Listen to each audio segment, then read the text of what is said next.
Alors, comme je le disais tout à l'heure, pour moi, il s'agissait de prier à partir des faveurs, à partir des remerciements, à partir d'une abondance, à partir de la souveraineté de Dieu. Voilà, en lui disant merci Seigneur pour l'achèvement de ce processus-là dans ma vie. Merci Seigneur parce que tu retires maintenant tout le mal dont je souffre dans ma vie.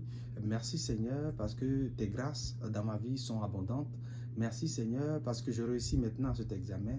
Merci Seigneur parce que le succès pour moi est une évidence. Merci parce que tu m'élèves. Merci parce que tu remplis mon frigo à partir des remerciements. C'est ainsi que moi j'ai décidé de prier le Seigneur et ça marche. Figurez-vous que ça fonctionne parfaitement. Voilà, je ne prie plus à partir des problèmes.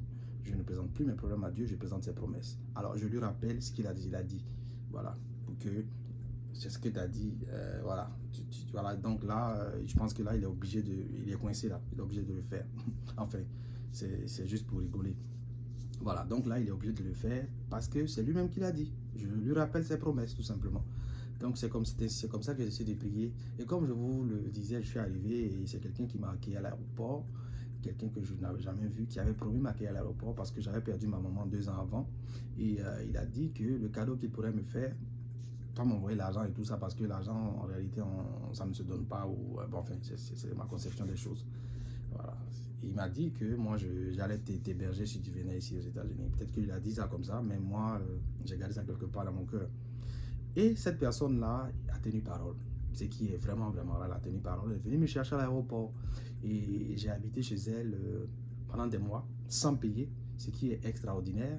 Je veux rendre grâce à Dieu pour ça également. Ce qui est extraordinaire ici, même ton frère, ou voilà, tu vas payer. Voilà, ça c'est pas possible. Donc, je vivais avec cette personne-là, avec un tonton, comme je l'appelais affectueusement. Je vivais avec lui, avec sa famille et tout et tout. J'allais à l'église avec sa femme.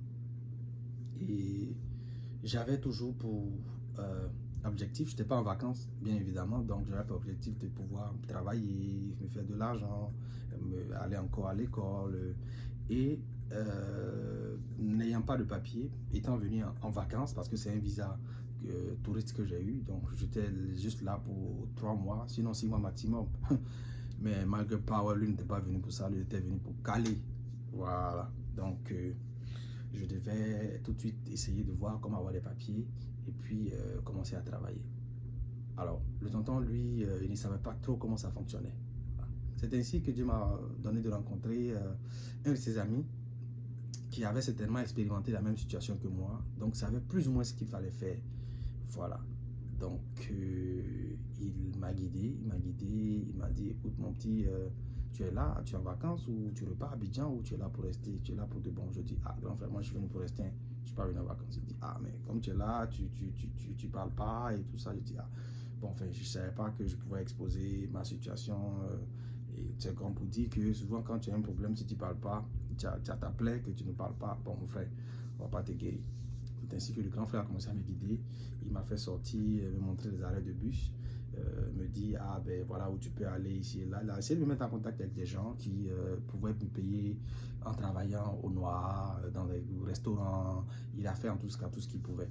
Mais malheureusement, on n'a pas eu gain de cause. Les gens étaient un peu sceptiques.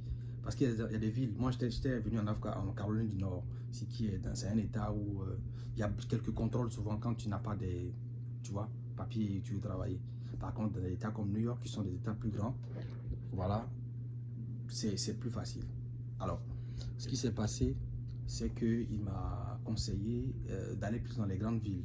Et voilà que, comme par chance, j'avais un ami qui est dans une grande ville qui est Atlanta, c'est dans l'état de Georgie, qui m'avait suggéré de venir vers lui, que voilà, c'est comme ça qu'il a fait aussi, il est venu et tout s'est bien passé pour lui.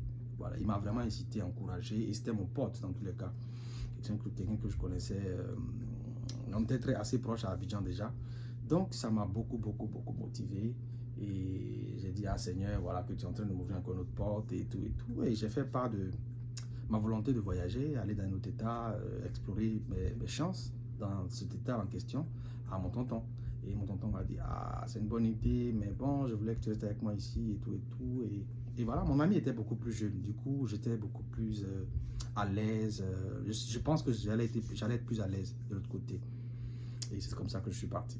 Donc, à tout de suite.